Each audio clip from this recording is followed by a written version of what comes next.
Hello and welcome to the Gardening Channel. I'm your host Mike Ventura. Certainly my pleasure to have you with us. So today on this episode, I'm going to walk you through a couple of the gauges that I use in my garden, which are very, very helpful for helping me about cultural issues such as nutrients, moisture content, and the soil pH. And so as you can see, we have our butter crunch lettuce. I have a total of 5 of these. Here's one here and then one in the back. And then I've got 3 more across the back over here, which was good. Probably my only regret, seeing how nice the butter crunch lettuce comes in, is I should have planted the butter crunch lettuce back in over here. That would have been perfect, but that's okay. I'm still getting quite a bit of lettuce out of it. You can see on the cauliflower, it's coming in very, very nice. There's a couple of rows of cauliflower right there. We had an inchworm, a little bit of a population, but that's been taken care of. Look at that beautiful broccoli, and it's coming in. I'm looking forward to when the heads start coming through. Kind of give an idea of the size of the stalk on these guys. You can see how big and beautiful they're getting. So we're really producing some very, very nice broccoli. I'm really looking forward to how they're going to be producing. Okay, and here's more younger plants of broccoli and cauliflower. So now let's get into the gauges that I work with. And you can get these gauges online. This is a soil thermometer gauge. Tells me the temperature of my soil. The reason that's important is because when soil temperature gets below 55 degrees, beneficial soil fungi starts to go to sleep. The reason that's important is that beneficial soil fungi converts nitrogen from one form to another, meaning it'll take it from inorganic to an organic. Organics are how the plants use it. And for my garden, everything is done with organics. For the nitrogen, I use everything either cottonseed meal or blood meal. Over here, this gauge is my soil tester. And this has a lot of information that I need for my garden. First of all, you notice on the bottom the acidic or alkali. That tells you what my pH is. And that's really, really important when managing plant material.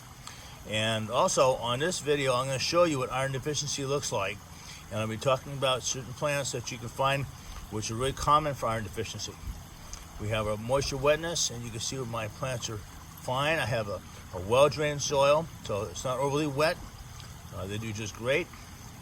Okay, what's really cool about this little gauge is I can come through and I can turn this guy any way I want, just like that, which makes it extremely easy to read. Also, what's really nice, right there is a little solar cell, which works dynamite for it. Here, if I want to make an adjustment, I want to go through and I want to take a look and see what other items I can find out. Nutrients, there we go, okay. What do we have inside the soil? How moist is the soil? Right where it should be. And then, of course, back to my pH. And my garden, by the way, is in a full sun environment. So I get plenty of full sun all day long. And then you go to the soil pH. It's slightly acidic, exactly where I have to have it. What is super important when managing your vegetable garden, and it's in a vegetable garden, is making sure you have plenty of available oxygen inside the soil. My garden, as I've mentioned in a previous video, is about 6 feet deep by about 30 feet long. And so you don't have to have a huge area to get really nice production out of it. All you have to do is get your cultural practices set up as far as making sure you have good soil drainage.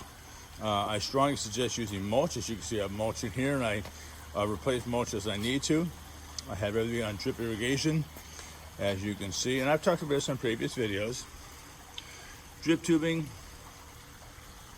and it comes out of a riser right there, and each plant gets its own little fitting. In fact, there's an example of one of the outlets right there for the water. Works just great. And also, I go through throughout the week, I cut leaves that are touching the soil. So you can see you want to have it opened up at the bottom. You can see how it is here, where the leaves aren't touching the soil. And that's what you want.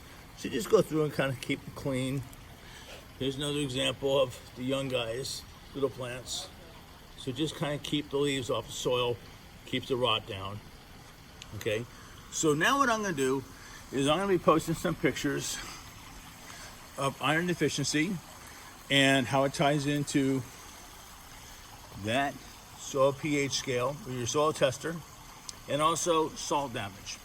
Okay, so once again, if you enjoy the gardening channel with Mike Ventura, please subscribe. Good luck with the fall to winter garden. Have a very good day. Take good care.